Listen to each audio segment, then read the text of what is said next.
ఎప్పుడు నీ పెరనని ముట్టుకోలేదే కేసీఆర్. నీది కంపు నోరని తెలుసు, నీది మురికాలో కంటే అధ్వానమైన నోరని సంగతి కూడా తెలుసు. నువ్వు కేసీఆర్ స్థాయి కాదు, ఆ విషయం మొదలు గుర్తుపెట్టుకోను. ఏదో తంతే పొరపడ్డాడన్న సామెతతోని అది నిజమైన పద్ధతుల్లో వచ్చి కాసేపటికి ఆ పదవిలో పడుండొచ్చు నువ్వు, కానీ నీది ఆ స్థాయి కాదని మరోసారి నిరూపించుకున్నావు. ముఖ్యమంత్రి స్థానాన్ని దిగదార్చే పద్ధతుల్లో ఎక్కడ మాట్లాడింది? ఎవడన్నా ఎన్నికైనా కొత్త సర్పంచ్లకు చెప్తే కదా, నువ్వు డెడికేటెడ్గా పనిచేయండి, అందరు కలుపుకొని పనిచేయండి, ప్రజలు మీకు ఇచ్చిన బాధ్యతలను పూర్తిగా నెరవేర్చండి, మీ విజయం సాధించండి అని చెప్పొస్తారు ఎవరైనా. నీ చెత్తవాగుడితోని వచ్చిన వాళ్ళ బ్రెయిన్ జడగొట్టి ఏం సమాచారం తీసుకుపోయారు, వాళ్ళు ఏం మోసుకపోయారు నీ దగ్గర నుంచి మెసేజ్, ఇట్లా బూతులు మాట్లాడాలి కావచ్చు మేమని మోసుకుపోయారు. ముఖ్యమంత్రి అంటూ మాట్లాడేటప్పుడు సో ఉండాలి కదా.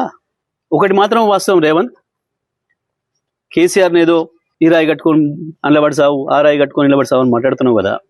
ఒక్కటి వాస్తవం నేను చెప్తున్నా, సాధారణ ఎన్నికలు వచ్చిన మరుక్షణమే ప్రజలు నువ్వు ఎక్కడ రోడ్డు మీద కనపడ్డా తప్పకుండా బండరాలు నీకు గట్టి హుసేన్ సాగర్లోనో మూసిలోనో పడేస్తారు.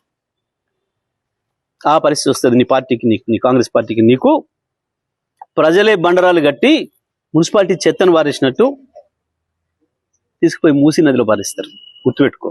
కేవలం సబ్జెక్ట్ లేక, కేసీఆర్ చెప్పిన వాటికి ఆన్సర్ చెప్పలేక, సమాధానం చెప్పలేక, దొరికిన దొంగలాగా దాని నుంచి పక్కదారి పట్టించడానికి ప్రజల్ని ఇటువంటి బూతు మాటలు ఎత్తుకుంటున్నాడు.